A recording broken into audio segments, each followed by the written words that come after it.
ও everyone, আসসালামু আলাইকুম। এই জায়গাটা হচ্ছে বেদবিদি চিনজি স্টেশন। হ্যাঁ, আমার ভিডিওটা 4-5 দিন আগে করা। আমি যখন গহিরে যাচ্ছিলাম তখন এখান থেকে সিএনজি নিয়ে যাচ্ছিলাম, ঠিক আছে।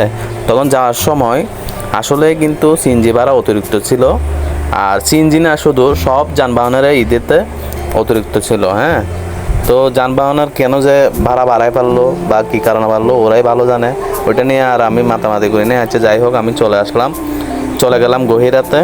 এটা হচ্ছে গহিরা ছাদে আগেও আমি ভিডিও দিয়েছিলাম। ওখানে আমি একদিন ছিলাম, একদিন বেড়ালাম। বেড়াইয়া অনেক ভালো লাগলো। আসলে জায়গাটা অনেক সুন্দর ছিল, আমার থেকে অনেক ভালো লাগছে ওখানে গহিরাতে। গহিরার অনেক সুন্দর দেখতে জায়গাগুলো।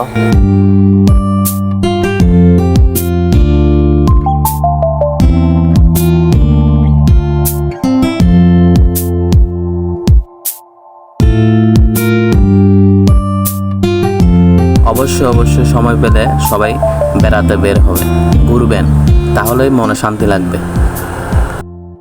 অনেক ভালো লাগছে আমার থেকে, ওখানে অনেক ভালো সময় কাটাইছিলাম। ওখান থেকে আসতে মনে চায় নাই, তারপরও আসতে তো হবে।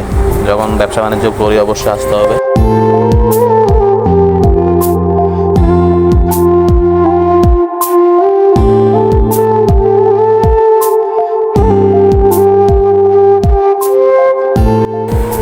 তো ওখান থেকে বেড়ানোর পরে আমার ছোট সমুদ্রের বাসায় চলে গেলাম।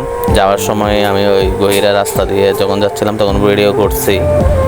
এটা হচ্ছে আপনার গহিরা থেকে আমি যখন ওই চিড়িয়াপাড়া যাচ্ছি তখনের ভিডিওটা। রাস্তাটা অনেক সুন্দর, এটা আলম শাহ চৌধুরীর রাস্তাটা। হ্যাঁ, অনেক সুন্দর রাস্তাটা, আর পাশে ধান ক্ষেত দেখা যাচ্ছে। আসলে এক কথা আমার থেকে অনেক ভালো লাগছে। চারিদিকে সবুজ শ্যামল টান, প্রকৃতিগুলো আসলে অনেক ভালো লাগছে।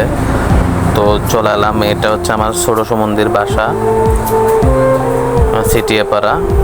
এখানে পাশে একটা মাজার আছে, মাজারের পাশে বাজানো ওনার বাসাটা। হ্যাঁ, তো এই যে আমার সমুদ্রের বাসা, এটা আমার সমুদ্রের বাসা।